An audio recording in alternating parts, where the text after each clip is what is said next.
Boa noite. A terceira live de hoje é com o Luizão. Eu conheço muito pessoalmente, porque foi meu aluno da graduação. Depois ele fez mestrado na Federal da Bahia e depois o doutorado na Federal da Bahia. E essa relação de professor orientando também é uma relação de amizade. Eu conheço Luizão como pessoa simples, pesquisador sério, e que hoje vai falar o tema para vocês, justamente hoje é essa data. Então, essa data hoje é especial nessa live. E antes mesmo dele falar do tema propriamente, desses navios que foram torpedeados na costa sergipana e baiana, a gente vai começar sobre a trajetória de Luiz. Vamos dar a palavra ao Luiz, que ele seja bem-vindo, e nos fale como que nasceu esse pesquisador aí do mar, o pesquisador da guerra, o pesquisador da paixão, o pesquisador do amor, né? Todo esse tema leva a paixão, amor e medo e muitas coisas mais. E aí, Luizão, o que tem a dizer? Boa noite a todas e a todos. Edivaldo, não fale muito assim não, porque eu fico muito emocionado, tá? Mas é uma mesa de bar estendida, é alguém que ama o mar, é alguém que tem os tototós em volta, é alguém que tem as canoas. E eu quero dizer assim, minha trajetória começou na Universidade Federal de Sergipe, e eu aproveito esse momento para mandar um beijão para a professora Verônica, que ela está aqui, eu já percebi, o professor Edivaldo, outros professores e colegas e contemporâneos da Universidade Federal de Sergipe, e é como se eu voltasse para casa, o filho pródigo voltando para casa, é assim que eu me sinto, certo? E aí foi uma trajetória que começou na Universidade Federal de Sergipe, num tempo em que o Departamento de História, no final dos anos 90, estava formando professor pesquisador. Esta era a proposta do professor pesquisador, que a gente saísse da universidade, fosse para as escolas e promovesse uma educação de qualidade por meio do ensino de história. E foi isso que nós fizemos. Eu trabalho com o ensino, e já trabalhei com o ensino em todas as frentes. E aí eu quero chamar a atenção. Naquele tempo, quando eu entrei no curso de História, em 1995, começou uma discussão sobre os TCCs, as monografias, que causava pânico e terror para gerações antigas. A minha geração, quando entra no departamento de História, a discussão em torno de formar o professor pesquisador se tornou normal para a gente. E aí a gente começou a ter aula da professora Terezinha Oliva, levando a conhecer os monumentos históricos, e aí eu conheci o cemitério dos náufragos. E foi lá que a gente começa a ter contato, a pensar que tema vai desenvolver. E aí eu comecei a pensar na questão da guerra. No meio do caminho, quem é que vem de Minas Gerais? O professor Luizivaldo, vindo da formação dele. E aí ele traz conceitos e concepções diferenciadas. Aí eu começo a dialogar com perspectivas da nova história, de uma historiografia francesa, de uma antropologia histórica, por exemplo, da Escola de Chicago, Marshall Salins, Ilhas da História. E aí eram literaturas muito novas e que chamavam a atenção até de colegas na época. Trabalhei com o conceito de Jean Delémont, a história do medo do Ocidente, Marshall Salles, e aí fui tendo contato com a pesquisa histórica. E ao ter contato com a pesquisa histórica, eu criei uma paixão, porque, de repente, o traquejo que nós temos que ter em lidar com diferentes tipos de documentos é muito importante no ofício do fazer. E aí, o que me alegra muito é que a UFBA, tempos mais tarde, abre as portas para mim, a Universidade Federal da Bahia, e aí eu tenho a professora Lina Aras, né? Não sei se ela vai estar aqui presente, um beijo para ela também. A UFBA abre as portas para mim, e aí eu faço mestrado e doutorado na Universidade Federal da Bahia. O objeto que começa em Aracaju, com Praia de Atalaia, começa a se expandir para todo o Sergipe, e de repente eu estou também estudando a Bahia. Então, a minha área de estudo envolve o Rio São Francisco até Abrolhos. A área cresceu. Um bom tema de pesquisa possibilita ao pesquisador avançar e, ao mesmo tempo, inspirar a outros que desenvolvam a pesquisa. Então, no primeiro momento, na UFES, por causa dessa influência de diálogo do professor pesquisador, se tinha muito pesquisador. Mas eu fiz uma escolha de um aluno, de um jovem pesquisador que veio da periferia. Eu precisava ter dinheiro e me lancei no ensino de história. E eu aprimorei a minha prática histórica em diferentes localidades, certo? O professor pesquisador que o Departamento de História sempre sonhou na década de 90 se materializou em mim. e eu encontrei o professor Lidivaldo, professora Verônica, professor Fernando Sá, professora Terezinha Oliva, e aí, graças a eles, a minha visão de história vai sendo ampliado. E eu agradeço muito ao professor Lidivaldo, porque era um tema muito novo que nós não tínhamos noção da força ainda naquele momento, certo? E ele vai ganhando gradativamente esse processo, essa contribuição. Fui monitor de métodos técnicos de pesquisa com o professor Francisco José Alves também, que eu também agradeço o contato, e fui professor, e fui também monitor de Lindivaldo, quando ele volta do doutorado. Então, o que a gente percebe aí? A trajetória de um pesquisador em relação ao que ele estuda vem de todo um questionamento. Tem fontes. O que suas fontes dizem? Entrevistar pessoas, história e memória. Então, eu dialogo muito esses dois campos, certo? Então, a minha trajetória foi marcada de um crescimento a olhos vistos. É a sociedade sergipana, hoje em dia brasileira, que, no caso, abre as portas para mim. Linara está dizendo que está presente, a minha orientadora, eu mando um beijo também para ela. Lidivaldo, os dois aqui, nossa, é muita emoção, viu? É muita emoção. Terezinha Oliva também está. Então mando um beijo para a professora Terezinha Oliva, muito querida, esteve na minha banca de doutorado, Lindivaldo esteve na banca do mestrado, e aí a gente vai percebendo a importância dessa representação, né? O ano passado, eu me coloquei e disponibilizei para escolas do fundamental e do médio para explicar o tema. Era uma delícia você ver os alunos do 9º ano, nossa, uma Segunda Guerra Mundial, nossa, em Sergipe, as criancinhas, os jovens, que não veem uma identificação. Segunda Guerra Mundial para eles é o quê? Pearl Harbor, Resgate do Soldado Ryan, explorando o dia D. A guerra sempre é fora de nós. E aí, desde a monografia, Terezinha, um grande beijo para você também, viu, meu amor? Um beijão para você. Que honra ter os meus professores. Ana Medina, um beijo para você também, viu? E aí, que honra ter vocês todos aqui, porque é um momento de grande alegria para a historiografia sergipana, naqueles sonhos dos professores da década de 90, de formar o professor pesquisador. E ele atua em diferentes frentes, seja educação fundamental, seja no médio, seja no EJA. Eu trabalho hoje em dia com jovens que estão sob custódia do Estado, no sistema prisional, certo? E eu desenvolvo trabalho com esses jovens, tentando, no caso, apresentar uma realidade.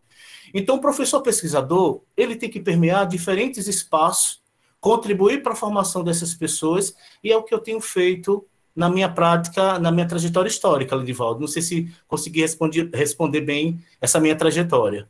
Claro que sim, mas eu gostaria de saber, por exemplo, das fontes, da documentação que você foi encontrando, alargando, e aí depois a gente vai diretamente no tema que é proposto da live. Certo. No primeiro momento, as minhas fontes no TCC foram os sergipanos e as sergipanas. A uma historiografia tradicional valorizava o acontecimento, os torpedeamentos em si. O navio, como não tivesse conexão nenhuma com o Sergipe, aqui não teve nada. Então, antigamente se dizia muito isso, não houve nada em Sergipe, não houve confrontos nas praias, em lugar nenhum. E aí, quando você vai falar com Zé Peixe, Dona Salvelina, Dona Idalina, né? E aí, trabalhar com memória. O professor Fernando Sá sempre foi incentivador para compreender a memória política. E aí a gente começa a perceber relações de poder nas falas de Zé Peixe. Os sergipanos brigando pelos mal-afogados, pelos destroços que chegavam na praia.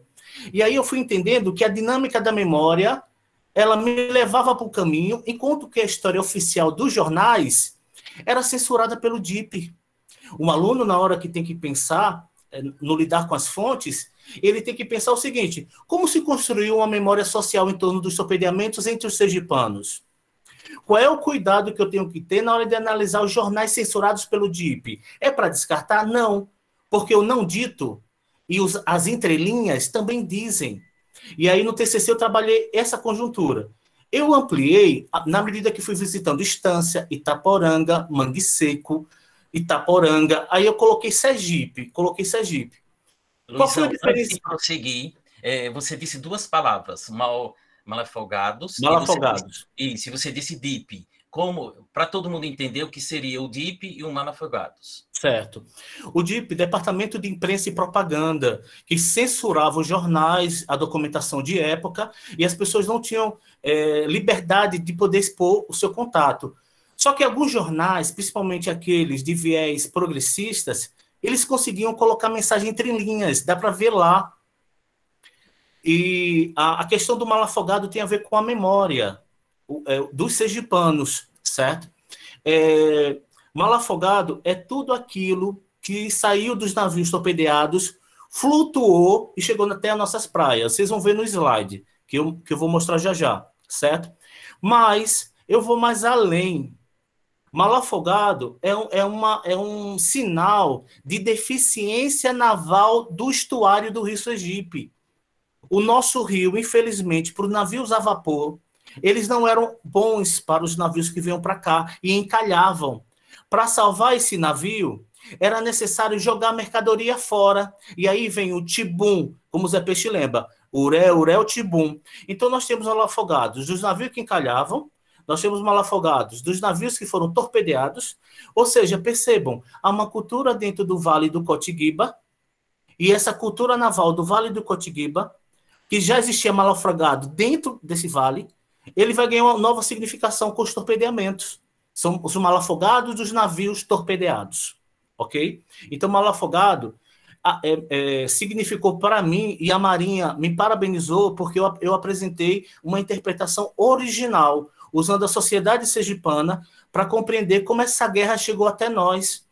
Eu não estudo um evento isolado, é um evento vivido por uma coletividade. Há uma dimensão social. Quando se estudava o acontecimento, era o acontecimento militar, era Vargas, era Augusto Maynard Gomes, era Hitler.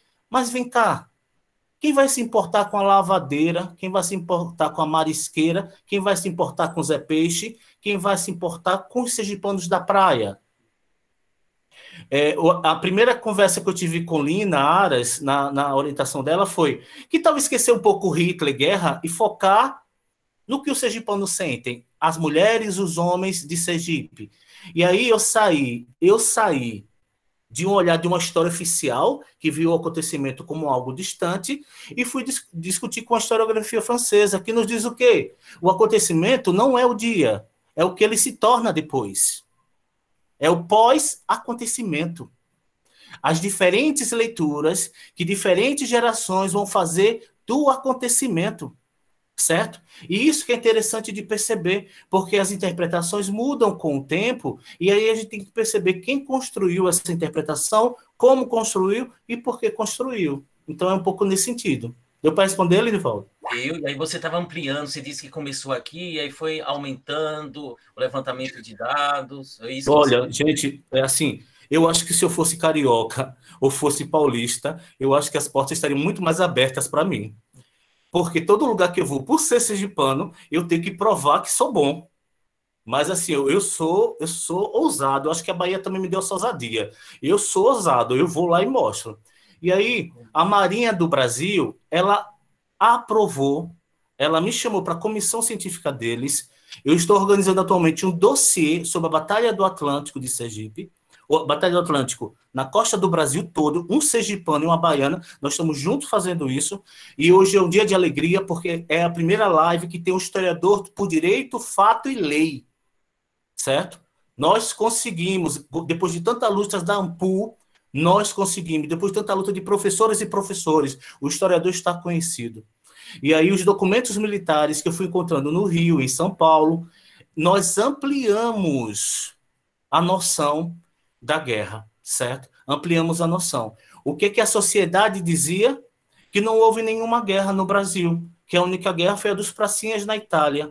A Segunda Guerra, vamos dar ênfase, viu? Todos vocês que estão ouvindo aqui, ela é mundial, ela foi mundial. E a gente não pode esquecer isso, não pode.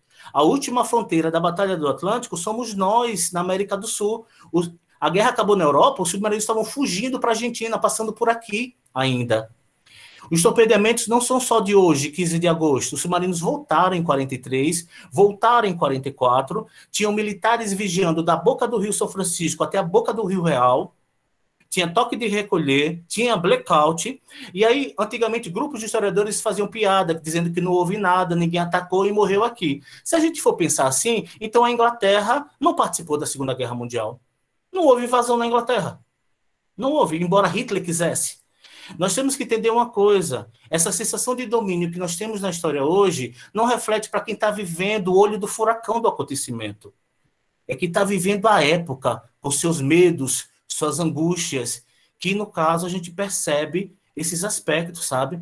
É fascinante, porque quando a gente vai entrevistar uma pessoa de idade, como Dona Salvelina e Dalina, a melhor entrevista para mim foram dos sergipanos que disseram: Luizão, você está errado, não é por aí não.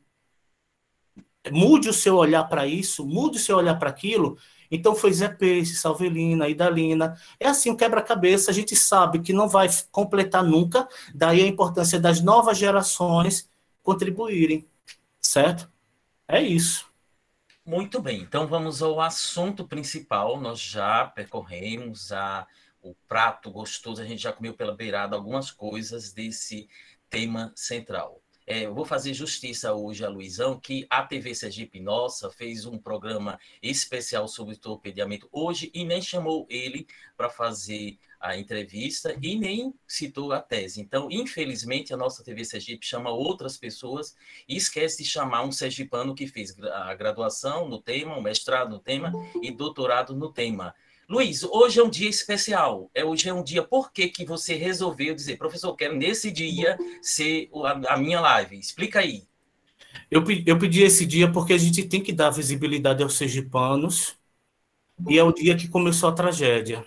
Foi justamente no dia 15 de agosto, nesse horário, 7 e pouco, que o navio Baipendi era torpedeado.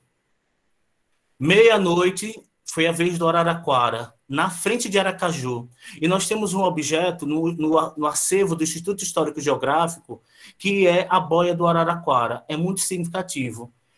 Eu falo sempre na minha pesquisa, se os pilotos e passageiros contemplavam o clarão de Aracaju do mar, o U-507 via a gente também. E aí, professor, de onde vem essas conexões? Porque é lá no mar aberto, e aí você tem que entender um pouco de microhistória, de saber dialogar com diferentes realidades atlânticas, saber o movimentar das correntes marítimas favorável à costa, saber que os sobreviventes vieram chorando, desesperados, e contaram tudo para os sergipanos. Então, no dia de hoje, é como se eu convidasse todos vocês a virem, no caso, entender um pouco tudo que eu desenvolvi do Departamento de História da Universidade Federal do Sergipe até o doutorado na Universidade Federal da Bahia. Eu estou convidando vocês para o meu barco e eu espero que ele não seja torpedeado. O nosso barco não vai ser torpeado. O barco está indo boa porque você está batendo aqui recorde. Nós estamos com 97 pessoas, com vários professores, aqui seus colegas, todo mundo antenado num assunto que não é só da história local, da história do Brasil e do mundo, né? Luizão, então vamos nos falar o que você descobriu no mestrado e depois no doutorado sobre esse tema. É para eu falar ou é para colocar o slide? Para você colocar o slide, você ficar à vontade, nós estamos indo para o seu barco agora. Então vamos nessa. Opa, que massa. Eu quero chamar a atenção para as novas gerações de historiadores sergipanos, que quando tiver um tema, vocês vejam se tem fonte suficiente. É o primeiro processo para uma pesquisa se desenvolver. Tem documento? Tem fontes? Viaje nele, confie que você pode apresentar uma nova história. A nova história não é só da historiografia francesa, não. Todo tema e qualquer tema que nós desenvolvemos tem um poder de uma nova história. Faça ter essa contribuição, certo? Então vamos lá. Eu vou compartilhar aqui para apresentar para vocês o que eu preparei aqui, porque aí fica mais didático e eu tenho muito essa característica. Quem foi meu aluno que está aqui também sabe, né?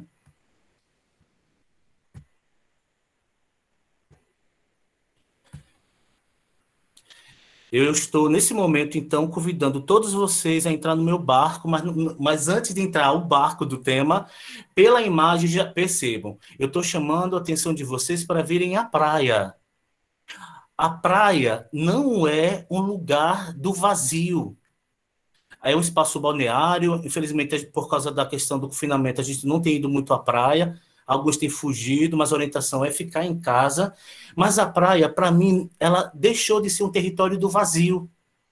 E aí eu uso as memórias de Zé Peixe, de Dona Salvelina, de Idalina, que foram preenchendo a memória para a Praia de Atalaia, Praia dos Náufragos, do Abaís, da Caueira, Mangue Seco, de uma movimentação de náufragos, de uma movimentação do governo do estado para recolher corpos, sobreviventes e destroços, ou seja, a praia não é esse vazio. Então, eu chamo a atenção que o navio torpedeado, a história dele se apaga logo, porque o mar engole, parece que não teve nada.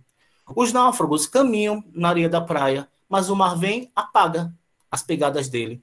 Ou seja, parece que é uma história de nada. Mas se vocês observarem, nós temos Praia dos Náufragos, Rodovia dos Náufragos, e foi aí na aula da turma de 95.1, com a professora Terezinha Oliva, e aí eu estou aqui com o meu amigo Ivan, aqui me ajudando aqui nessa live, e Siqueira, que está aí também, que fez parte da nossa turma. A gente, no caso, tem um monumento, e foi aí que a história começou. Nós tínhamos que pensar na monografia e no TCC. E aí a gente foi trabalhando as temáticas e a gente se encontrou em Walter Benjamin uma forma de compreender essa guerra, certo? Porque é um aspecto que a gente quer ver, o pós-acontecimento, como é que se construiu uma memória. Walter Benjamin, ele fala, o que é objeto salvado para a Marinha se tornou salvado de guerra, e para nós, sergipanos, é mal afogado. Walter Benjamin vai dizer, rastro e aura. Rastro é a aparição de uma proximidade, por mais longínquo que esteja aquilo que o deixou. Aura é a aparição de algo longínquo, por mais próximo que ele esteja daquilo que a evoca. No rastro, apoderamos-nos da coisa. Na aura, ela se apodera de nós. Em outras palavras, o que Walter Benjamin quer dizer? Quando os sergipanos pegam os objetos, se apropriam, lutam por eles, guerriam com a capitania dos portos, ele cria histórias mal afogadas com esses objetos. Vocês têm noção do que isso significa? Vocês que estão aí do outro lado da tela? Pois bem, o Luizão vai explicar.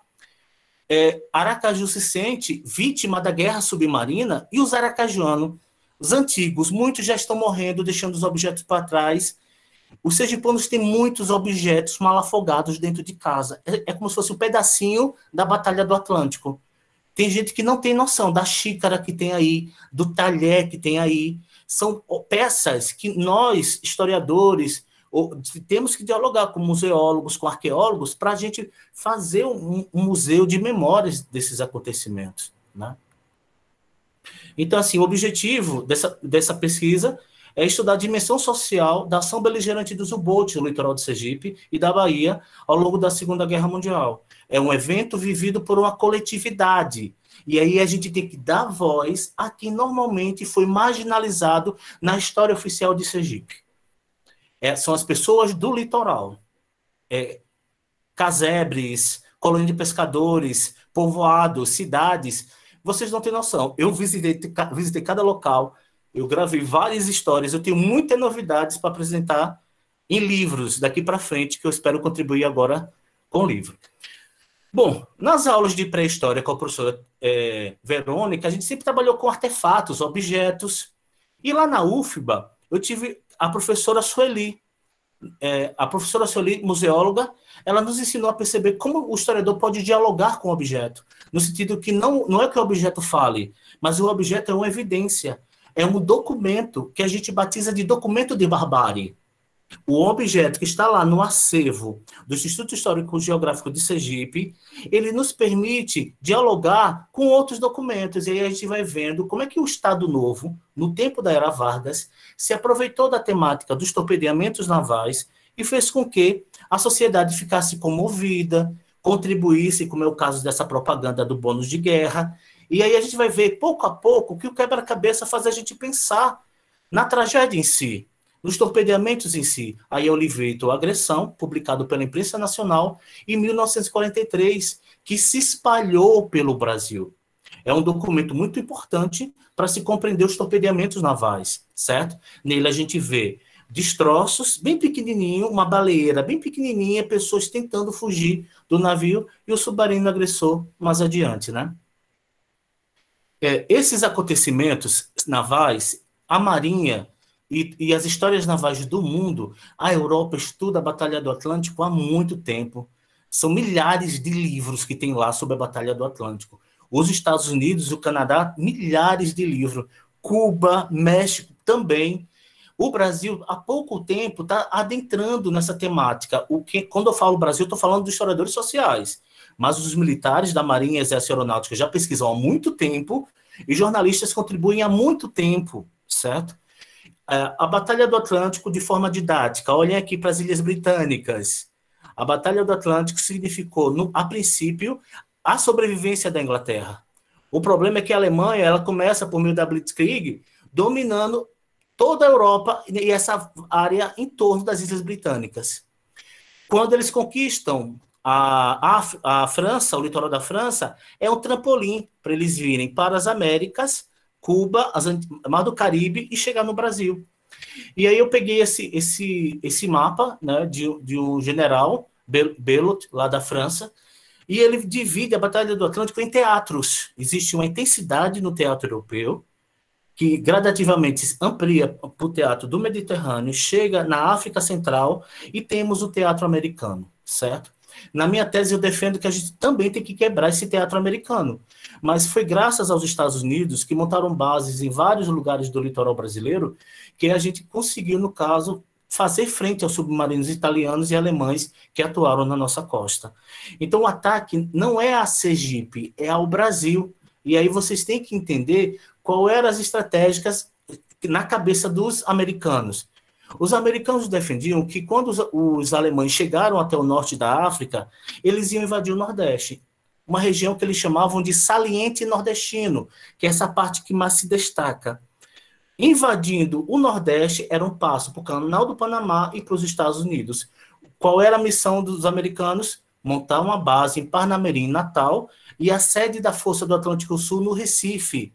Então, vejam, quando a gente trabalha com a perspectiva da microhistória, eu olho para a costa de Sergipe, mas eu não posso deixar de olhar para a costa da Inglaterra, para a costa de Portugal, para a costa da África, para a costa dos Estados Unidos. Por isso que meu primeiro capítulo na tese de doutorado foi de uma borda à outra, as histórias praianas da Segunda Guerra Mundial. Porque sempre é praia, é o medo do invasor chegar à praia, os objetos de destroços na praia. Pessoal, em todas as praias apareceram salvados dos navios torpedeados. A diferença no Brasil é que Sergipe chama de malafogados. E aí eu me senti um historiador social da linguagem. Comecei a colocar a palavra no roteiro da minha pergunta e os sergipanos viajavam. Zé Peixe com memórias lindas. Dona Salvelina, Dona Idalina, certo? Quando falava de malafogados, eles morriam de rir. E aí tem outras questões que pode perceber. Então, quando a gente percebe que no falar, na linguagem, na memória de homens e mulheres de Aracaju, a palavra malafogados é algo muito forte, abre-se um horizonte novo de compreensão. Eu cito a palavra malafogado nas 3 pesquisas. No TCC na UFES, amplia como questão material na dissertação, mas ele se torna algo muito maior na tese de doutorado. E aí, vejam, não é só Sergipe, é o Atlântico Sul como um todo. Nós temos aí os submarinos bombardeados pelos norte-americanos no litoral do Brasil. Imaginem só, a localização onde eles estão torpedeados. Eles se movimentavam por meio de uma logística militar pré-estabelecida. Eles não chegavam, vamos atacar por atacar. Não é assim que funciona, não. Você tem que ter uma missão, você tem que cumprir essa missão e saber qual é a área mais desguarnecida. No saliente nordestino que eles defendiam, era Rio Grande do Norte até Alagoas. Ou seja, essa seria a área a ser invadida. Só que o primeiro ataque de submarino foi ao comandante Lira, litoral do Ceará. E o maior e devastador ataque é de Sergipe até a Bahia, Itacaré. Ou seja, os submarinos, sabendo que o saliente estava altamente guarnecido, atacaram nas suas bordas, nas suas margens. Isso é logística de guerra. E aí a gente tem que compreender, então, o que moveu esses submarinos em suas atuações no Atlântico Sul. A minha área de pesquisa, eu sou um pouco historiador à moda antiga, né? Eu sou do tempo que historiador tem que saber lidar com mapa, dialogar com a geografia, com o espaço, porque ajuda a gente a perceber e materializar o conhecimento dos dados que nós analisamos. Aqui, no caso, nós temos esse sombreado dizendo as áreas que se transformaram em zonas de guerra no Brasil no pós-torpedeamento. E aí essas áreas, elas adentraram a bacia do Rio Amazonas, o rio que salvou a mobilidade militar e víveres do São Francisco, porque se não fosse São Francisco, não tinha como as tropas se espalharem com armamento, com víveres e com tropas, porque estava todo mundo com medo de se movimentar por causa dos submarinos.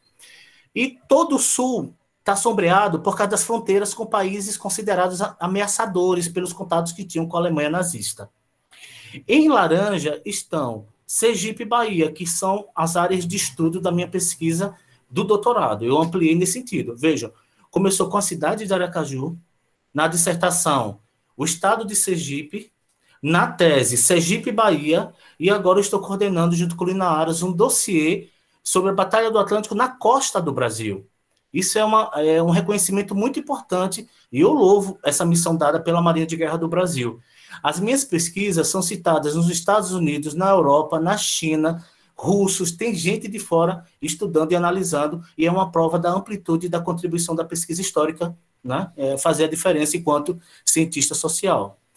Pois bem, nessa logística, vamos então para agosto de 42. 15 de agosto até 20 de agosto. Eu comecei a pontuar as áreas onde o submarino U-507 atacou. Na sequência, então, Baipendi, hoje, foi no dia 15, às 7 horas, 7 e pouco. Depois ele viu o Araraquara passando, seguiu o Araraquara e atacou na frente de Aracaju. Vem mais para o litoral sul e vai afundar o Aníbal Benévolo, que dramatizou toda a sociedade sergipana. Aracaju é uma das raras cidades que se sente vítima da guerra submarina.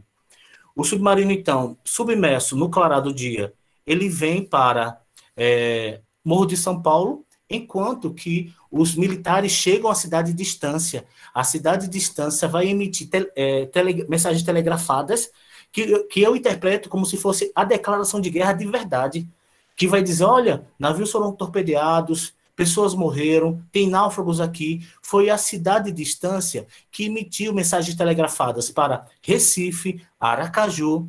A Capitania dos Portos teve um papel primordial porque emitiu um SOS para Penedo, vinham navios de Penedo para Aracaju, emitiu o SOS para Salvador, para que os navios não saíssem, porque tinha um inimigo nos mares. Então, depois de Sergipe, o submarino segue submerso e vem para Morro de São Paulo. No caso de Morro de São Paulo, os torpedeamentos vão ocorrer na manhã do dia 18. O que a gente vai ter lá? Um verdadeiro espetáculo a céu aberto. O submarino está submerso, e aí ele lança seus torpedos sobre o Itagiba, o Arará vem para socorrer, recolhe as vítimas do Itagiba, em Morro de São Paulo, e ele é torpedeado. Quem vai salvar esses tripulantes é um navio, olha só que coincidência, da H. Dantas, que estava passando por lá, certo? O Aragipe, e carrega essas pessoas e leva para Valença, para o município de Valença. O submarino desce um pouquinho e vai atacar em Tacaré, o Jacira, um veleiro, é a menor vítima de todos os navios torpedeados pelo U-507, certo? Então vamos lá no exercício de interpretação de mapas, no exercício de logística militar e no exercício de comparação dos dados que o historiador coleta. Mentalizem, por favor, um arco de flecha do Araraquara, de fronte a Aracaju, até Itacaré, no litoral da Bahia. Nós temos um arco, e nesse arco nós podemos visualizar 3 navios torpedeados no lado de cá de Sergipe, 3 navios torpedeados no outro lado de Salvador, e um navio na frente de Salvador. O que isso me permitiu interpretar? Que o alvo do submarino era o que entrava e saía do porto de Salvador. Em outras palavras, a Bahia era o alvo do 507. Era o alvo da logística militar dos nazistas, certo? Falando da cidade de Salvador, nós temos encoraçado Minas Gerais, que ficou na retaguarda, vigiando, protegendo a barra de acesso da Baía de Todos os Santos. A revista Life fotografou, porque os militares, depois dos torpedeamentos do U-507, há uma crescente militarização dessas bordas de Sergipe. Vai vir tropas gaúchas, de Minas Gerais vão ficar no litoral sul da Bahia, norte-americanos, fica embasado em Aracaju, e nós temos várias bases, a base Becker, em Salvador, norte-americana, a base de Aratu, na Grande Salvador, que é a aeronaval, Ou seja, há uma crescente militarização dessa região. Ué, professor, eu não lembrava disso, não sabia disso. Ah, é? Você tinha tempo de conversar com seu avô, seu bisavô, sobre as histórias que eles ouviam? Do apagar das luzes, do movimentar de militares, do movimentar dos céus? Pois eu tive essa possibilidade. Entrevistei dezenas de baianos e sergipanos e pude traçar um olhar de uma guerra muito nossa. É uma guerra, gente, naval, é uma batalha do Atlântico. São essas características singulares. Nunca esqueçam, a Batalha do Atlântico foi territorial, foi aérea e foi naval. No litoral norte de Sergipe, nós temos o bombardeamento de um avião norte-americano, vai bombardear o submarino U-128 no litoral norte de Sergipe. E vão ser presos cerca de 50, 40 e pouco tripulantes alemães. Ou seja, a maior apreensão de submarinistas alemães também foi no litoral norte de Sergipe. Veja como Sergipe tem essas representações, né? Os alemães chamam o submarino deles de U-Boot, que seria o lobo dos mares. É uma máquina de guerra onde os fascistas metalizaram o ideal de expandir a guerra. A Alemanha nazista acreditou que esses lobos seriam feras para ajudar nesse processo. Sabe qual foi a pergunta, vocês que estão do outro lado assistindo, que sempre me fizeram? O senhor tem certeza que foram submarinos alemães? Não foram os americanos, não, para forçar o Brasil a entrar na guerra? Na USP, na UFBA, em Porto Alegre, em Sergipe, essa era a pergunta que mais fazia. Até que chegou um tempo que eu cansei. Celina, eu tenho documentos que me permitem responder essa pergunta. Escreva. E nós, no bate e volta nosso de sempre, nós escrevemos o meu artigo científico, eu tenho vários, mas o meu artigo mais famoso, que é publicado dentro e fora do Brasil, está disponível na internet. Submarinos alemães ou norte-americanos nos malafogados de Sergipe. Eu explico, então, como é que nasceu essa história, e aí eu coloco o hospital de cirurgia, as ruas de Aracaju, as notas nos jornais, as suspeitas como nascem, o boato, e aí ganha uma dimensão muito interessante para a gente compreender esse processo. Tá? E aí nós temos uma representação de um material de propaganda dos Estados Unidos, de um submarino que na Primeira Guerra Mundial era chamado de navio dos porcos, porque fedia muito. Os alemães, com seu humor muito diferenciado, muito pesado, eles chamavam os submarinos de caixão de ferro, porque basta uma bomba atingir um pouquinho, a água invade e todo mundo morre, e todo mundo já ficava no seu caixão de ferro. E aí eu chamo a atenção, Estados Unidos, a Alemanha disponibiliza o diário de bordo, o documento, como o 507 atacou, explicando como se deu esses torpedeamentos. Eu fico muito impressionado, porque muitos cientistas sociais preferem acreditar nas crendices do que o documento oficial da Alemanha nos mostra. O que é mais importante? É uma paixão ideológica ou o que os documentos dizem? Para mim, são os que os documentos dizem. Certo? Então a gente tem que ter cuidado. A gente aceita que caravelas portuguesas chegam ao Brasil em 1500 e nós não aceitamos que máquinas de guerra ultramodernas tenham chegado ao Brasil. E aí vem, no caso, a questão da gota d'água. Essa questão da gota d'água, por isso que foi muito bom essa live acontecer hoje, é a gota d'água para o Brasil, então, entrar na guerra. A gente tem várias circunstâncias que nos chamam a atenção desse envolvimento. O envolvimento no Brasil foi uma crescente. Começa quando o Brasil permite que os Estados Unidos construam bases militares no litoral do Nordeste, no saliente nordestino. Porque quando os Estados Unidos, em seguida, entram na guerra, o Brasil, por ter bases militares, perdeu sua neutralidade. E aí vem um segundo momento importante a ser analisado, que é o rompimento diplomático, lá no Rio de Janeiro, na conferência de chanceleres de várias partes das Américas, do chamado hemisfério ocidental. E lá o Brasil corta relações diplomáticas. E o Brasil fica num acordo secreto de empréstimos e arrendamento com os Estados Unidos, se mobilizando para a guerra, se defendendo, até que a gota d'água chega. Então, o primeiro sinal foi o ataque ao comandante Lira, que não afundou. E o segundo momento de maior catástrofe é, sem sombra de dúvida, os torpedeamentos de agosto de 42. Lembre-se, eles continuaram em 43, continuaram em 44, e nós temos outros eventos que também precisamos analisar. Então, numa sequência bem rapidão, nós vamos ter o Baipindi, Araraquara e Aníbal Benévolo atacados no litoral de Sergipe, certo? Vamos ter o Itagiba e Arará atacado como espetáculos a olhos vistos na região de Morro de São Paulo. Não temos a foto do Jacira. O Jacira é um veleiro que saiu de Itacaré, levando o caminhão desmontado, banana, cacau e outros alimentos que seriam levados para Salvador, para a Praça Comercial de Salvador. Só que ficou notório uma coisa: o submarino U-507 se abasteceu do que esse veleiro tinha. Oficiais saem do submarino, param o veleiro, mandam eles irem no bote de volta para a costa, entre Itacaré e Ilhéus, e o submarino vai se abastecer de frutas, de água, de material que tinha nesse submarino. Isso permitiu que o submarino, a tripulação se revigorasse e eles ficassem mais um tempo, de uma forma muito ousada. O submarino se dirige à região da praia ao largo de Itapuã, e ao largo de Itapuã vai atacar um navio sueco chamado Hamari, certo? Nos livros e documentos de época, eles falam de 5 torpedeamentos, mas foram 7. Por que eles não falam do Jacira? Porque é uma suspeita que esse Jacira alimentou o submarino U-507. Por que eles não falam do Hamaren? Porque foi atacado à vista de Salvador. Isso causaria um temor e um pavor na população soteropolitana. Como Aracaju, Salvador também teve que passar por um processo de controle muito duro da ditadura varguista, só que tanto baianos como sergipanos encontraram uma manha para poder, no caso, escorregar dessa censura, que era o poder do boato.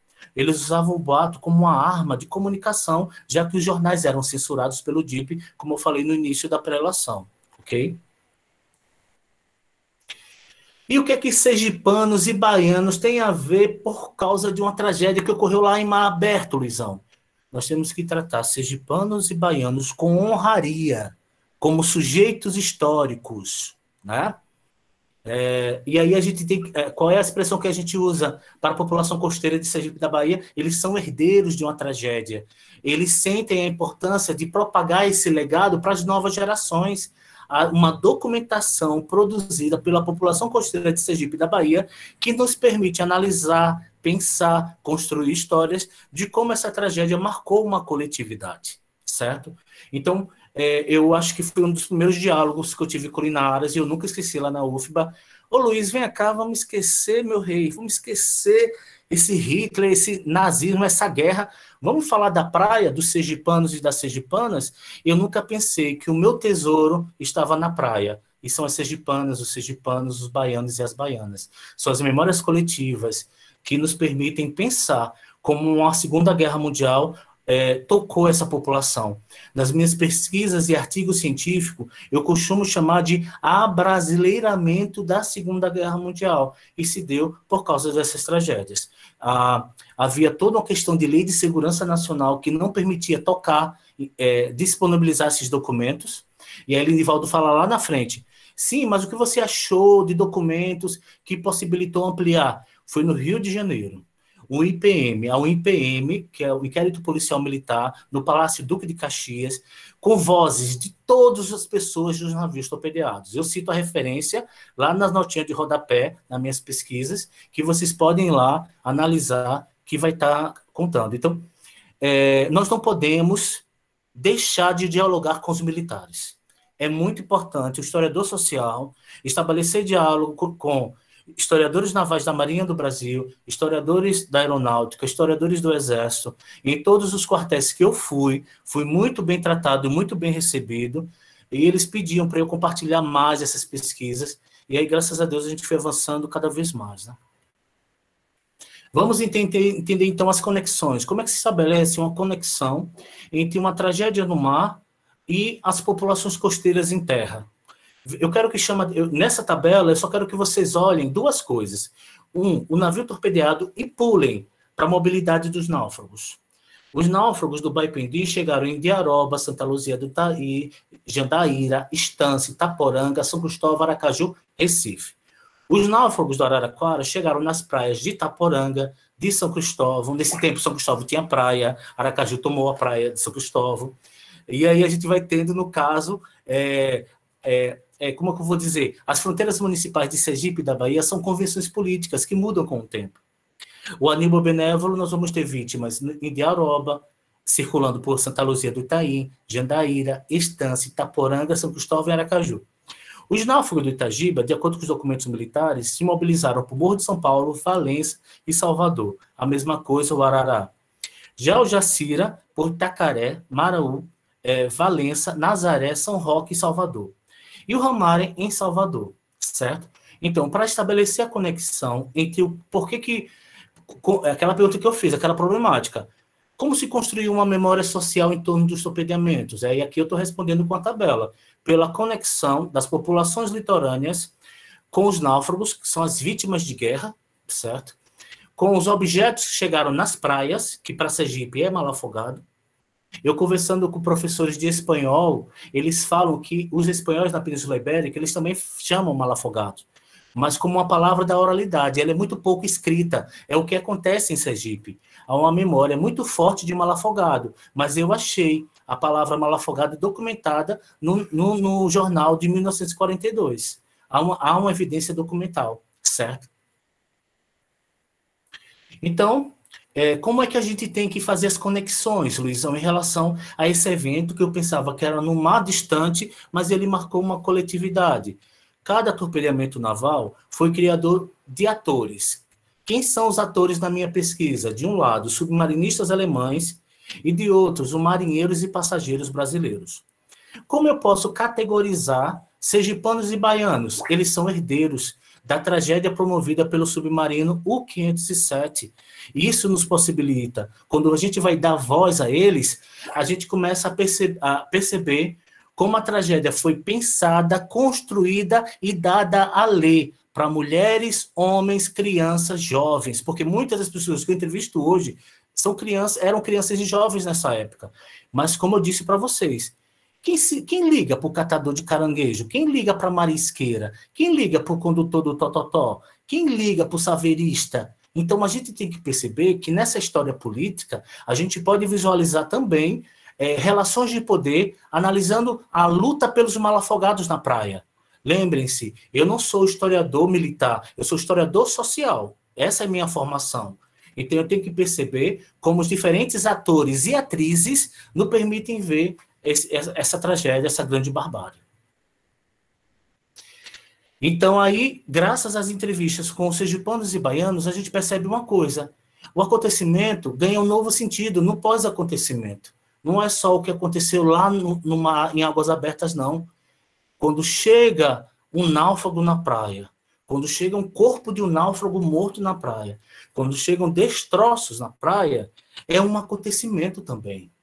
E aí a gente ganha uma nova dimensão. É um microacontecimento que cria arredamentos com outras margens atlânticas, outras histórias. Nós não podemos colocar uma baliza só em Sergipe, não. Nós temos que ampliar a nossa visão de mundo, porque o pano de fundo é uma batalha do Atlântico. Então, o acontecimento, foi no 15 de agosto, mas vai conversar com um morador de distância? Não, foi 16 de agosto, quando eles chegaram aqui na praia. Eu lembro, uma mulher loira, morta, com siri saindo dos olhos dela. O acontecimento para essa mulher era o que apareceu na praia de Atalaia, aqui em Aracaju. Ou seja, nós ganhamos uma nova interpretação histórica, numa abstração que os documentos não permitem, e aí foi necessário dialogar com Walter Benjamin, certo? Para perceber, então, esse conceito de rastro e aura.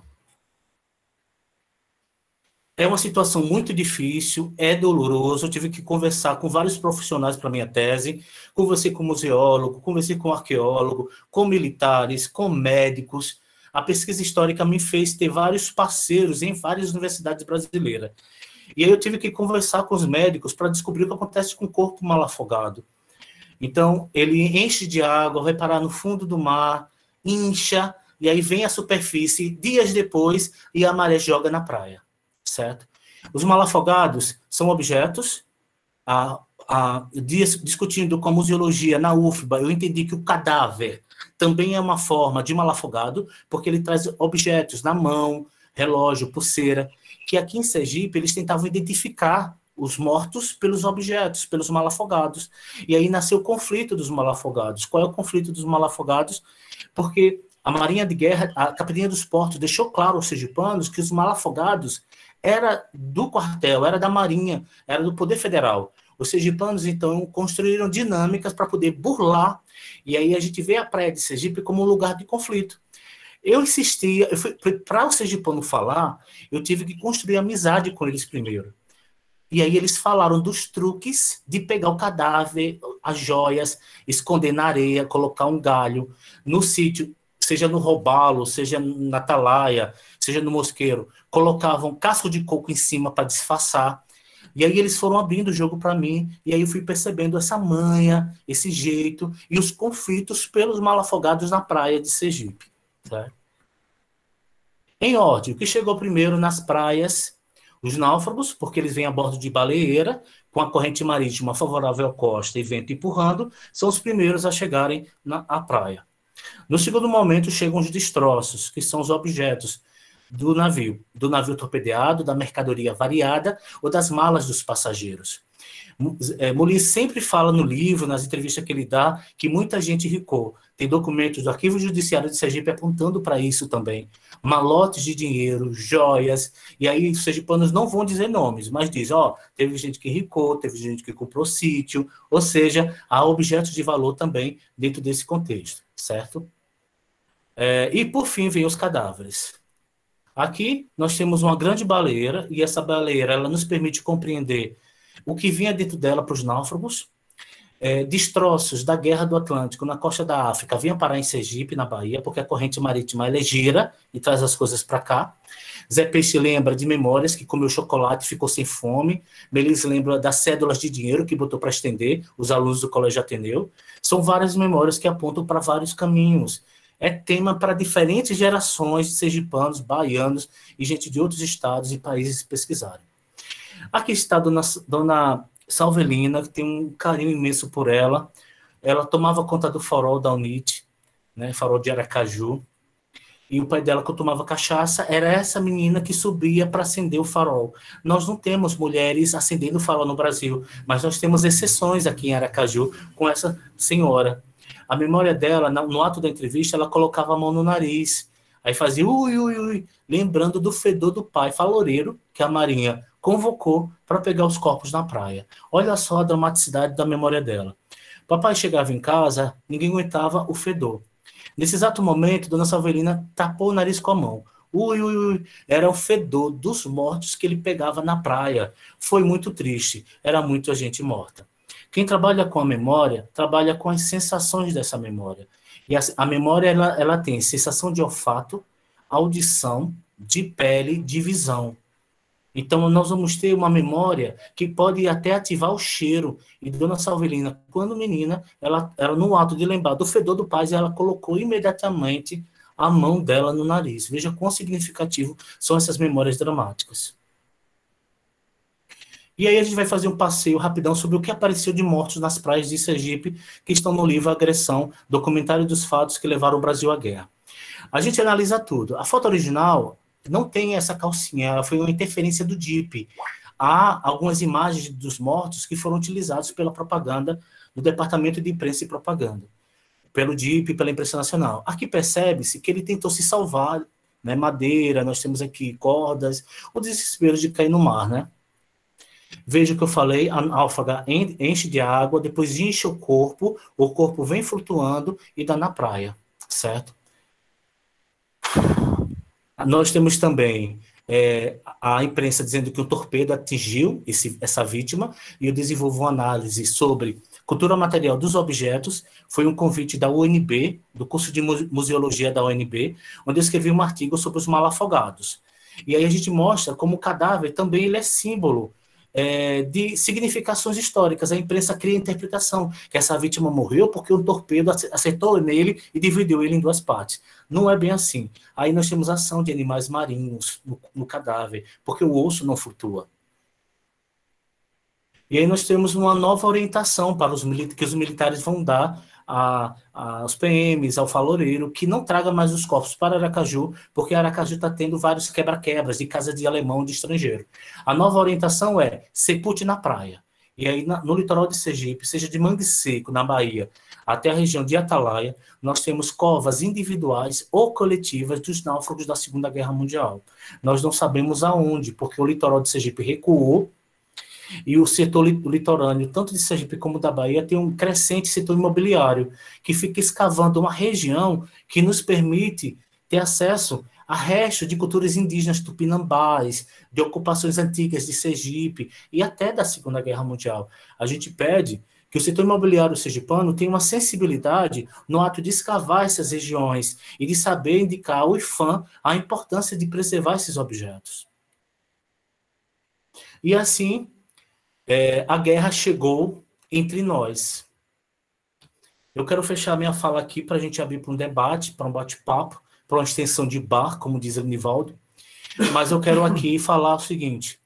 Em primeiro lugar, eu parabenizo a todos os sergipanos pelos 200 anos da emancipação política de Sergipe. Segundo, a alegria de termos o ofício de historiador e historiadora regulamentada no Brasil. Terceiro, que essa pesquisa histórica se some a outras iniciativas que têm procurado renovar o olhar historiográfico sobre o papel do Brasil na Segunda Guerra Mundial e conscientizar as novas gerações das sequelas geradas pela Batalha do Atlântico na vida dos brasileiros. Muito obrigado. Salva de palma para você, Luiz. Muito bem. Agora nós vamos para a segunda etapa e eu vou convidar o professor Reinaldo, que vai conduzir esse segundo momento. É ele que coletou as perguntas. Se alguém ainda não fez pergunta, faça aí no chat e o professor vai conduzir esse debate. Reinaldo, obrigado e boa noite para você. Luiz, eu comento neste instante a sua live. Vou permitir agora que o professor Reinaldo conduza. Tudo bem, professor, tudo bem. Boa noite.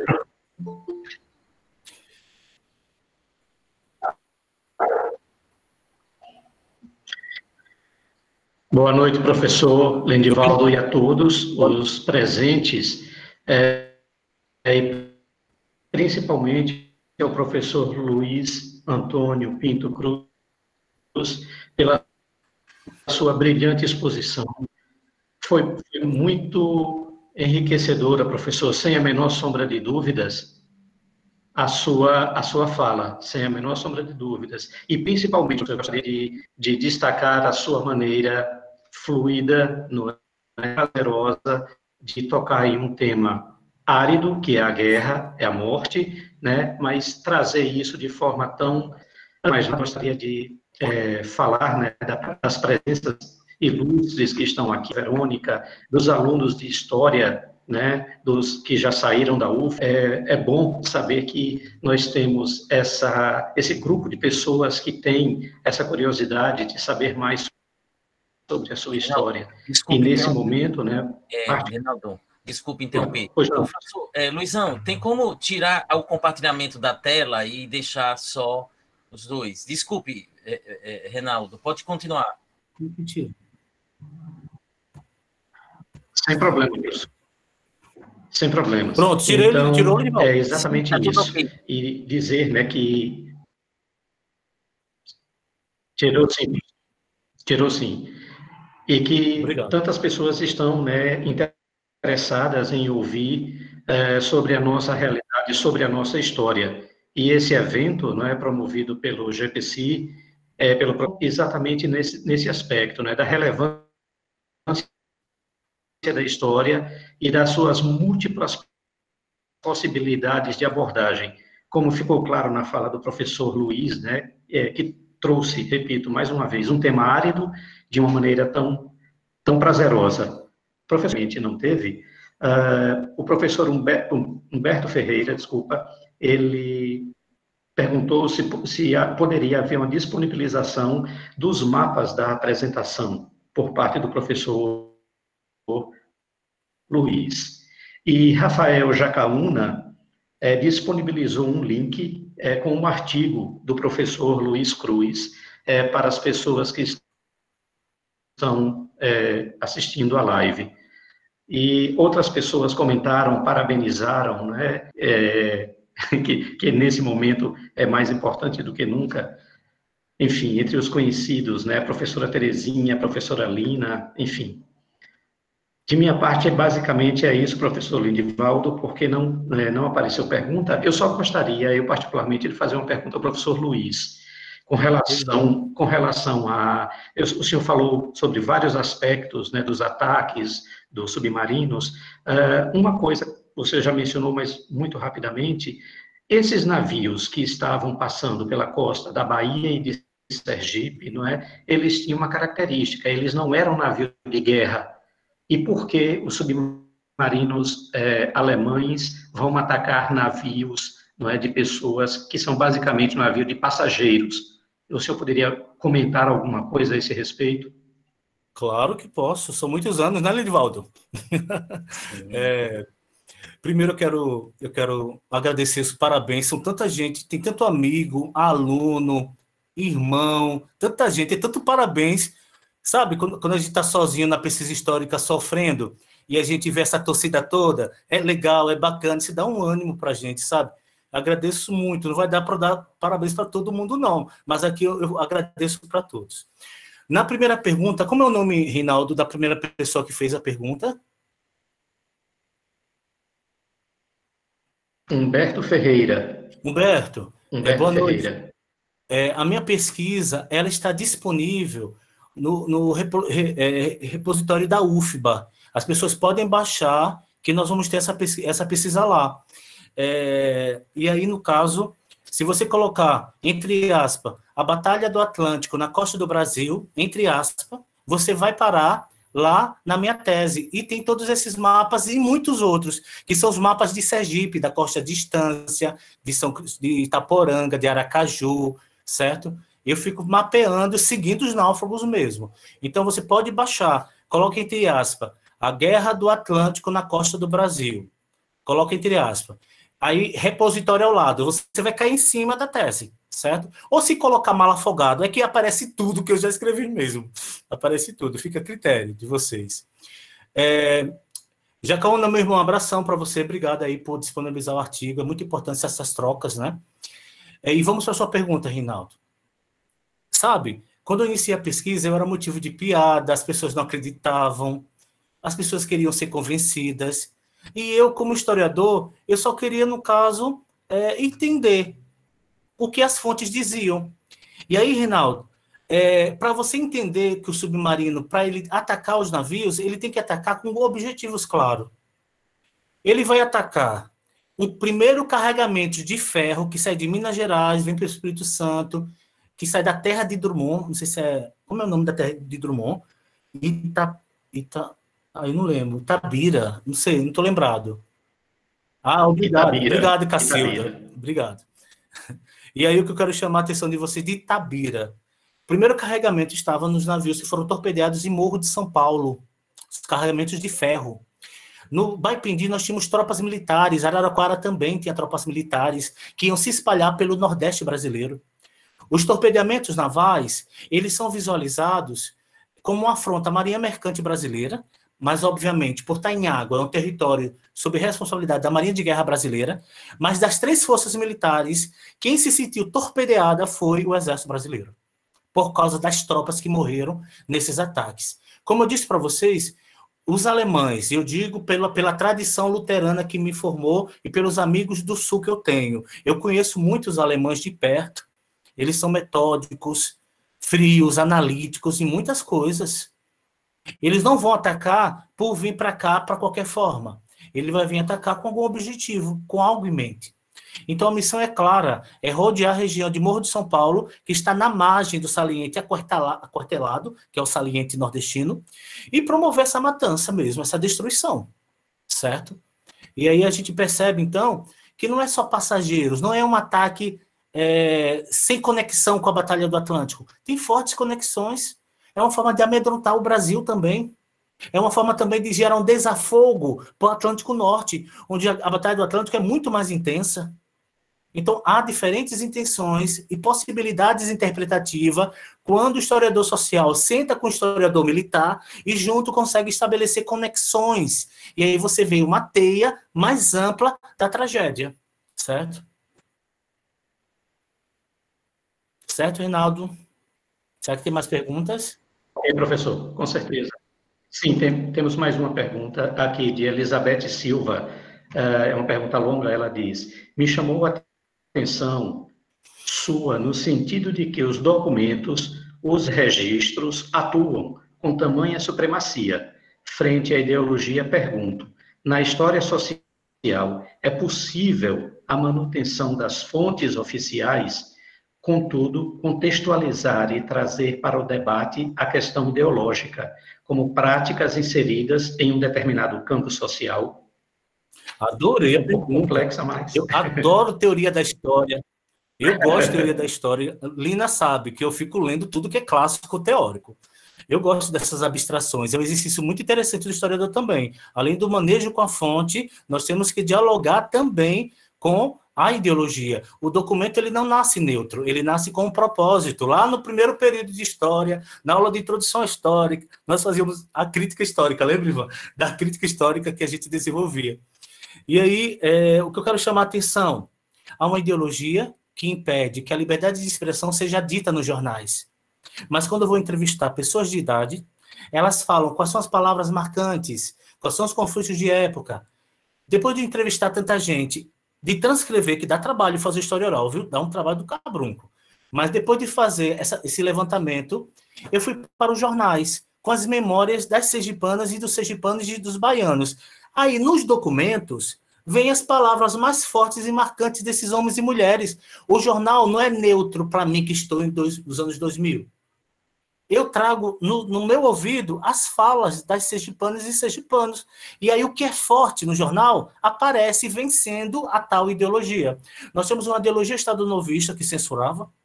Nós temos uma ideologia também progressista que criou uma interpretação diferenciada do torpedeamento.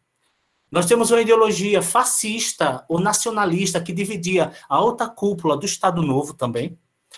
Então, você perceber nessa discussão ideológica como os documentos foram construídos e como a história está a serviço de quem conta, e aí a gente percebe diferentes ideologias. Esse debate ele é muito importante, sim, das ideologias também. E ainda bem que você fez essa pergunta, que me possibilitou responder e fazer uma ponte entre documento e teoria.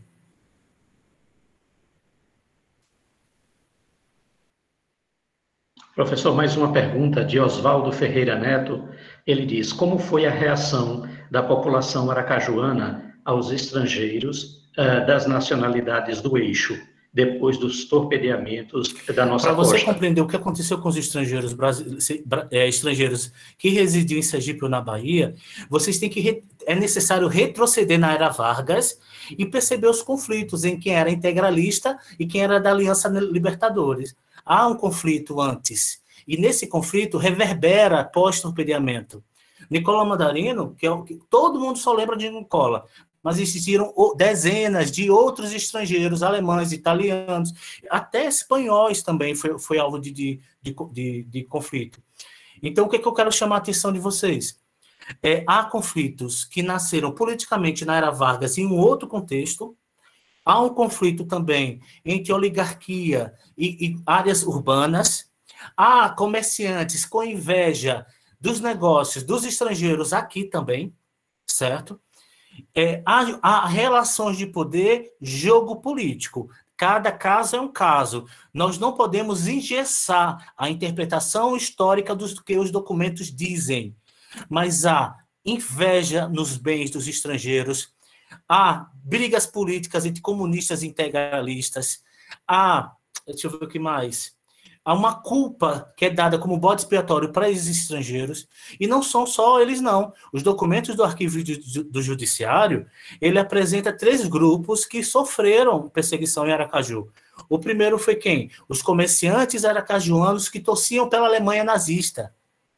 O outro grupo os estrangeiros que moravam aqui, os súditos do eixo, como eles chamavam. E o terceiro grupo são os integralistas, que era o Anauê, como eles comentavam, certo? Esses três grupos, eles vão sofrer perseguição na cidade de Aracaju.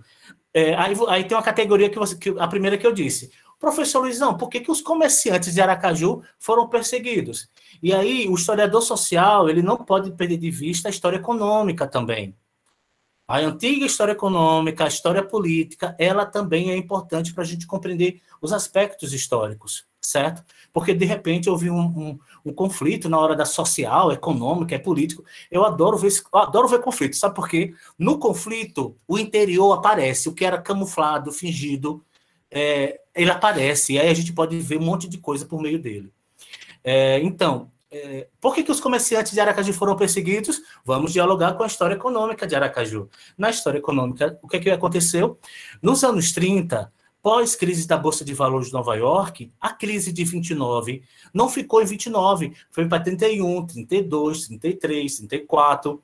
Quem é que apareceu para a América Latina para ajudar a crescer a economia, a investir, ou então fazer uma política econômica chamada de compensação? A Alemanha nazista, a maior parceira dos países latino-americanos.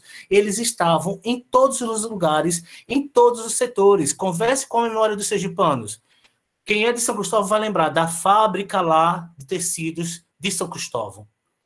Quem é de Mangue Seco vai lembrar dos alemães que tinham negócio no interior do Rio Real. Quem é de Laranjeiras vai lembrar de alemães na área do agronegócio naquela região. Então, nós temos alemães e italianos em Sergipe em diferentes áreas. Mas a memória política centralizou em Nicola por N razões. Então, acreditem, nós temos manga para todo mundo pesquisar, para todo mundo historiar. Mas aqui eu dou uma indireta. Um historiador decente, ele tem que citar quem pesquisa o tema e não copiar o que a gente trabalha arduamente e vai para a imprensa dizer que ele pesquisou. Reinaldo, só avisar ao pessoal que está...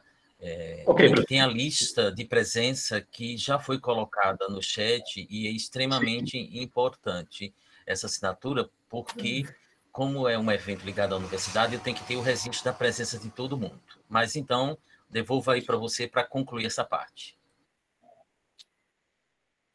Ok, então vamos fazer. Tem várias pessoas parabenizando, professor, a sua fala, né, e a forma como você traz uma série de elementos sobre a toponímia, né, a Praia do Náufragos e etc.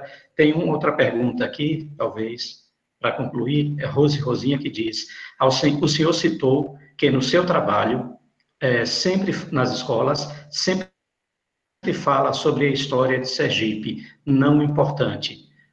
No seu olhar, como nós, historiadores, poderemos chamar a atenção das administrações educacionais para a necessidade e importância do local, levantar movimentos em prol e assim por diante. No caso, como valorizar a nossa história, a história sergipana, que muitas vezes não é trabalhada nas escolas, de uma maneira geral.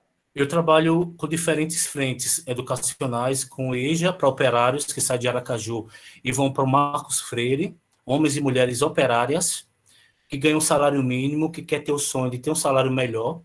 Na aula do EJA, eu não vou falar de história distante, é a história da cidade de dormitório. Citei um trabalho da professora Verônica, que ela fez nos anos 90, para a gente trabalhar essas operárias que vão para lá. Hoje, Socorro tem um nível de vida melhor. Mas por que o tema não é trabalhado muito assim, gente? Primeiro, não cai na prova do Enem histórias locais, temáticas locais. Acreditem, eu, doutor, já fui repreendido numa escola por estar dando aula de história de Sergipe. Acreditam nisso? E aí o que acontece? Quando eu falo dos torpedeamentos navais, consta na Declaração de Guerra do Brasil. Se consta na Declaração de Guerra do Brasil, não é mais história local, é história nacional. Então aí eu quebro. Quem é aluno meu, eu trabalho história de Sergipe. É uma questão do professor pesquisador que eu fui formado. Eu não abro mão. Porque quando a gente viaja para qualquer lugar do país ou do exterior, as pessoas de fora vão perguntar: você é de onde? Como é Sergipe? Qual é a história de Sergipe? Aí fica um monte de gente querendo imitar o que é de fora, sem entender quem é a gente, quem são nossas pessoas, qual é a nossa história política, a nossa história econômica. Nós precisamos reconhecer, colocar um espelho na nossa cara e nos identificar como sergipanos e sergipanas. Eu penso que a maior contribuição nesses 200 anos de Sergipe, mesmo numa pandemia, são essas lives, que elas promovem uma conscientização muito ampla. O BNCC está trazendo inovações para o ensino regional no fundamental. As inovações para o médio, a gente vai passar por um processo de discussão ainda, certo? Mas o Enem, ele calou a voz de muita gente que gosta de trabalhar a história de Sergipe. E é muito triste, porque tem muitos colegas que odeiam a história de Sergipe. É muito triste isso, certo? Eu estimulo meus alunos a compreenderem o sobrenome da sua família, o brasão de sua família, qual o significado do seu nome, sua família, o seu chão, a sua cidade. A gente vem numa crescente, porque a história tem que envolvê-los. Eu saí pelas escolas particulares e públicas de Sergipe, e quando eu falava de Segunda Guerra Mundial, os olhos brilhavam, porque eles gostam da Segunda Guerra Mundial. E aí eles passaram a pensar na Segunda Guerra Mundial nossa. Certo? É uma contribuição científica muito importante. Isso mesmo, Vanessa. Por meio da história, a gente marca a identidade do que é ser sergipano. E a nossa história, infelizmente, ela tem sido desvalorizada. Em tempo de governos fascistas, é muito comum atacar as ciências humanas. Professor, professor Lenivaldo, ainda tem tempo para mais uma pergunta? Mais uma só para a gente... pronto, para concluir. Pronto, a professora... Não, todo mundo para mim é professora. Ela Percacilda de Jesus pergunta: qual a importância do Hospital Amparo de Maria no atendimento das vítimas? Cacilda, você tem um olhar crescente para o tema, já tenho percebido sua acessibilidade, viu? A gente é amigo do Face, não conversa muito, mas eu já percebi sua acessibilidade no olhar. É o que eu não ouvi. Obrigado. Mas assim, deixa eu responder sua pergunta. Mapear os hospitais da costa sergipana é um caminho muito interessante de nós percebermos onde os náufragos foram tratados, que apoios eles tiveram, e a sociedade estanciana. Nós sergipanos, precisamos reconhecer a importância da história de Estância para nós sergipanos. A história de Estância é linda. Não é porque eu fui batizado na igreja de Nossa Senhora de Guadalupe que eu vou... eu nasci em Aracaju, mas o meu batismo é na igreja de Nossa Senhora de Guadalupe, que eu mantenho até hoje. Então dizem que os estancianos são meio queixosos, se acham demais, não sei lá o quê.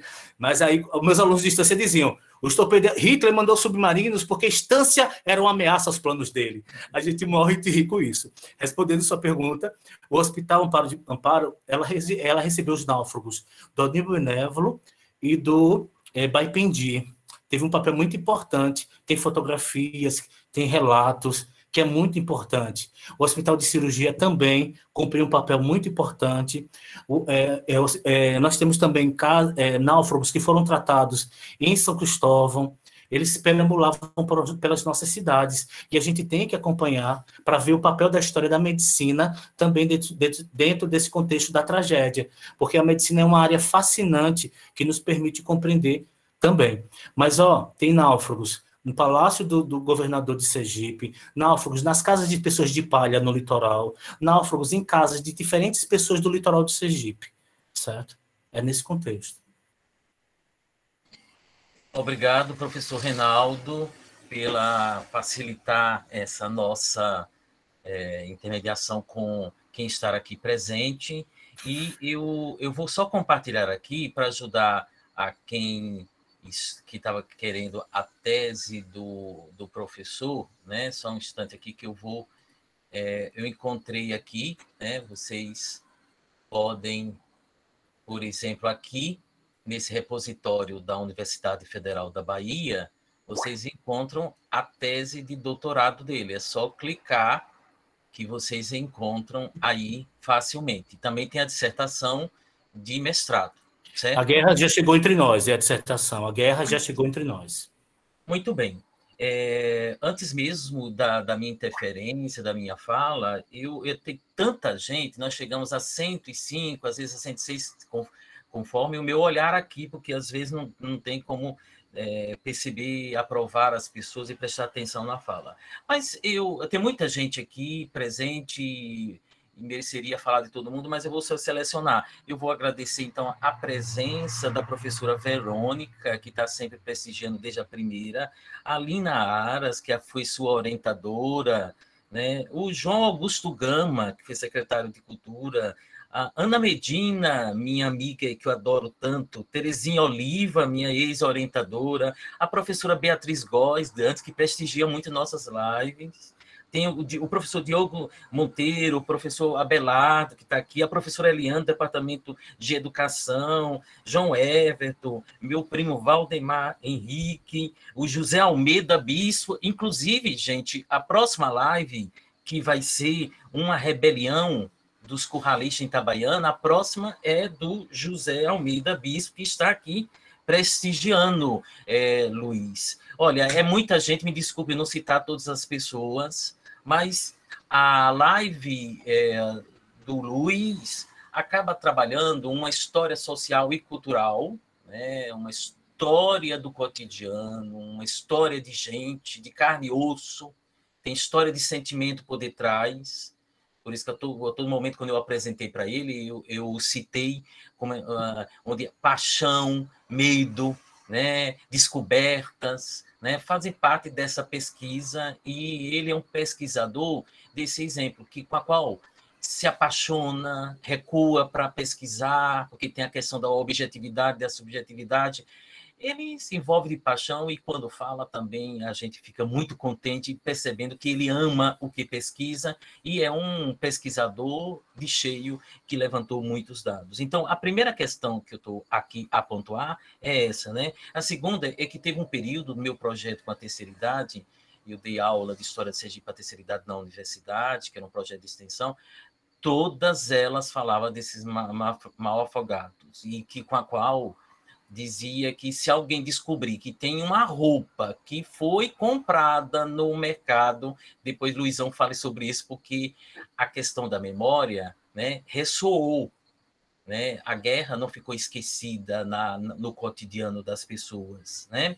E a outra questão que eu quero pontuar da fala do Luizão é a ideia de que a pesquisa dele, ele amplia, né? A priori, poderia pensar só na guerra na costa sergipana, ele amplia a costa sergipana, pesquisa mais, mas também levanta muitos dados sobre a costa baiana e acaba largando a tese, né, porque é uma tese de doutorado, em algo muito maior e a contribuir, né? Então, isso é importante, esse caminho dado, ele não chegou no tema, no doutorado, ele já vinha antes e ampliou, e aqui falaria com vocês mais tempo, porque tem muita coisa para dizer, e ele fez uma sinopse. Mas uma questão importante que eu também gostaria de pensar para você, Luizão, é que como foi notificado realmente na imprensa tudo isso, né? Claro que hoje tem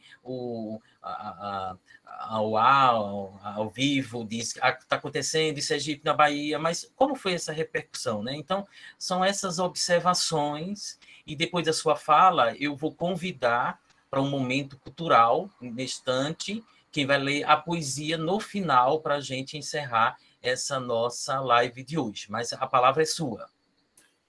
A minha última fala é Nivaldo. Não, você tem o direito depois de comentar algumas questões, tá? Ok. Eu vou comentar rapidamente, então, de forma mais objetiva. A primeira pergunta do professor Nivaldo foi sobre os malafogados, que as senhoras de idade, quando ele lecionava, lembravam. Como foi que Luizão chegou a essa palavra? Foi a uma senhora casada com Paulo Lumumba, sergipano, que jogava no Grêmio em Porto Alegre.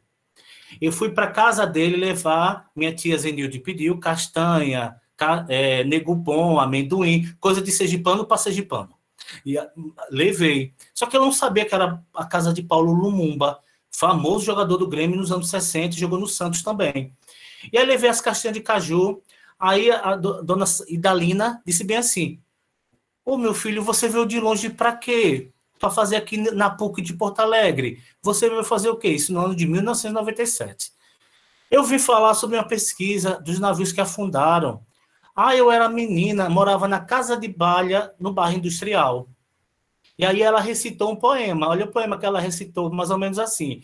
O navio afundou na Barra de Aracaju, trazendo os mal afogados para vestir os nus. Eu fui para casa de uma família de alemães que me recebeu, pedi um gravador, voltei no outro dia e pedi para ela gravar. Paulo Lumumba, famoso jogador do Grêmio, ficou com ciúme, porque ele era sempre a notoriedade, ele era sempre entrevistado, mas eu estava indo para casa para entrevistar a mulher, que ficava à sombra dele. Ele ficou enciumado. Eu voltei para Aracaju, conversei com o Ludivaldo, coloquei no roteiro da entrevista, todos os sergipanos lembravam. O que me incomoda é que nós temos historiadores sergipanos que vão falar que é uma criação minha. Não é. Pergunte qualquer sergipano de idade. Malafogado é uma palavra vivida por uma coletividade. Nós temos várias pessoas que a lembram. E a gente não pode sufocar uma memória coletiva. Malafogado tem esse sentido e essa importância. Para os jornais, e aí eu chamo a atenção, que o setor que mais me chama para dialogar sobre a imprensa, o DIP e a guerra são os cursos de jornalismo, seja da UFES ou seja da UNIT. Eles chamam para desenvolver vários projetos.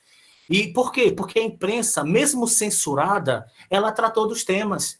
Nós vamos ter representante do jornal Globo, eu não sei falar o nome dele, David Nesser, é uma coisa assim, parecido com isso. Acho que o João Gama deve saber falar. David Nesser, é uma coisa assim. Ele é famoso na sociedade carioca. Ele veio para cobrir os torpedeamentos de Sergipe. Parecia que ele estava numa zona de guerra. Estamos aqui em Sergipe e Aracaju. Nós queremos saber, existirão bases submarinas escondidas no Vaza Barris? No Rio Real? Aí vai entrevistar o delegado Inox Santiago. Inox Santiago disse, a depender de mim, das forças militares, não. Nós vamos para essas barras todinhas. E se eles estiverem aqui, a gente não deixa. Então, as sociedades, ela vai... É interessante você ver essas interpretações que vão parar na imprensa. Tem um inquérito policial que uma sergipana da ilha, no meio do Vaza Barris, diz que o submarino entrou para se comunicar com o submarino, com Nicola Mandarino. Então, a imprensa, ela dá pistas. Sabe por quê? O DIP local teve que afrouxar, porque a imprensa do Brasil todo queria novidade. A família dos náufragos queria saber o que aconteceu. O professor Epifânio Doria recebia notas, mensagens telegráficas de família, porque ele é reconhecido nacionalmente, né? Epifânio Doria. E ele recebia telegramas tentando atender. Eu quero saber o que aconteceu com meu filho, com minha filha, me dê notícia. É uma situação muito angustiosa. E aí a imprensa afrouxou e permitiu publicar um monte de coisa. Aí os jornais sergipanos se tornam uma das fontes principais para se compreender esse momento. Mas eu chamo a atenção, uma fonte é muito pouco, é necessário confrontar com outras, militares, sociais, e aí você tem o tecido social mais visível em sua complexidade. Tá? Muito bem, Luizão. Vamos passar agora para a professora Josineide, que vai dar o remate agora, final, e depois, no final, eu passo para o Luizão para a gente encerrar. Professora Josineide. Um dos nossos organizadores estará, assim, declamando mais uma poesia para finalizarmos, assim, esse momento, né, sobre a questão dos náufragos, né? Então, o José estará lendo, nesse momento, a poesia. Em agradecimento à participação de todos nessa live, em especial ao doutor Luiz, nós extraímos da sua tese a epígrafe que tem como título Lobo do Mar. Lobos do mar, é lua cheia para o caos, um prato cheio sem sal, mas para os lobos mergulhados no mar, é uma suculenta chance de se alimentar. Do cume do conhecimento humano, surgem tais predadores invisíveis. Celebram a explosão em seu manto e avermelham o mar insensíveis. O medo impregnado nos que ficam a mercê da matilha feroz, do sofrimento atroz. Pois como fugir de algo que não se vê? Ataque dos lobos nas costas do inimigo. A máquina lobo deu poder aos destemidos.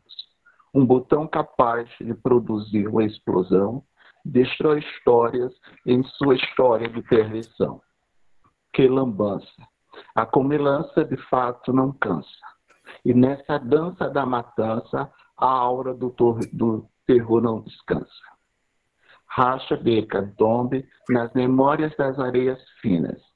Fundo dos oceanos congelam corações de pedras frias. Portanto, eis nas costas arenosas, mal afogados, o recado fincado, provado, partilhado e irremediável. Atenção com os lobos submarinos, com os globos dos marinhos e com os lobistas extra-ricos. Lobos comedidos, somente os naturais. Lobos metidos a intelectuais, somente o lobo bobão. E este até que não tem perigo, não. Lucas Ribeiro Rocha. Luizão, muito obrigado, então, José Bispo, mas vamos passar a palavra ao professor Luizão, porque essa poesia está na tese sua. Então, por que a escolhi? Eu poderia falar, então, para os nossos aqui presentes? Esse poema foi escrito por um ex-aluno meu, que acabou de se formar em psicologia. O nome dele é Lucas, autor do poema. E os meus alunos, eles se envolvem, eu acho, com essa paixão, Ledivaldo, que você soube bem falar. Meus alunos já fizeram música de rock, já fizeram documentários, fizeram poesia, e a história vai voando para outras gerações e vai trabalhando. E aí você vê que o esforço da gente foi reconhecido, porque eles se apropriam de uma história que era nos negada, que não era visualizada.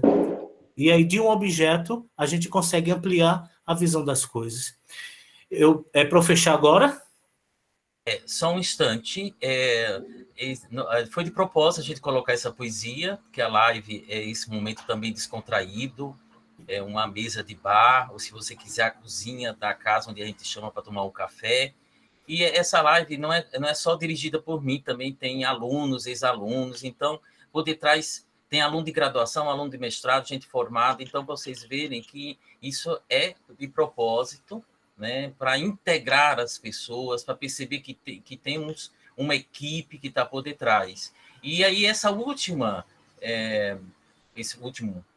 o poema que o professor Luiz Antônio apresentou na tese, combina muito bem com isso, porque Luizão abre espaço também para o aluno numa tese de doutorado, né?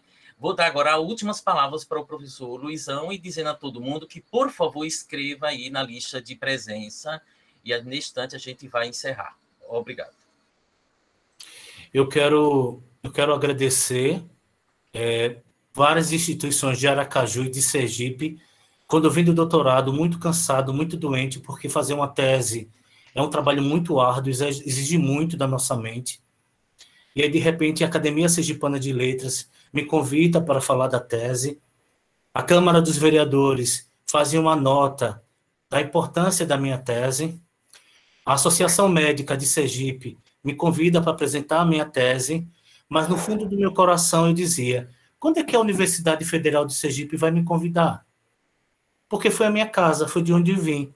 Então, falar dessa live para a Universidade Federal de Sergipe, o Departamento de História, de onde eu vim, preenche meu coração e me emociona muito, né? Muito.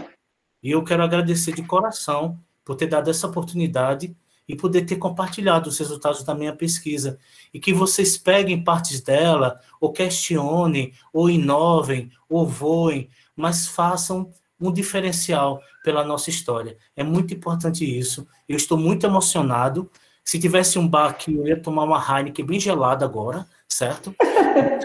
E aí eu quero dizer que eu estou muito feliz mesmo. Obrigado, professor, por esse bate-papo. E quando o senhor fala que é uma extensão do bar, que é um bate-papo, me deixou mais à vontade, muita vontade. Obrigado de coração. Que bom. Você sabe que a gente convidou você também para desse ciclo de estudos que eu faço em Aracaju, e você já foi algumas vezes falar ali na catedral mesmo, perto da casa de Nicole, que hoje Sim. É a cura metropolitana, né? Sempre a gente está reconhecendo os nossos alunos, e quero destacar a humildade do Luizão, porque ele não chega aqui dizendo que é a tese, que ele inventou a Eureka. Ele o tempo todo está dizendo, olha, eu pesquisei, os outros podem inovar. Isso é fundamental para a pesquisa e para a ciência.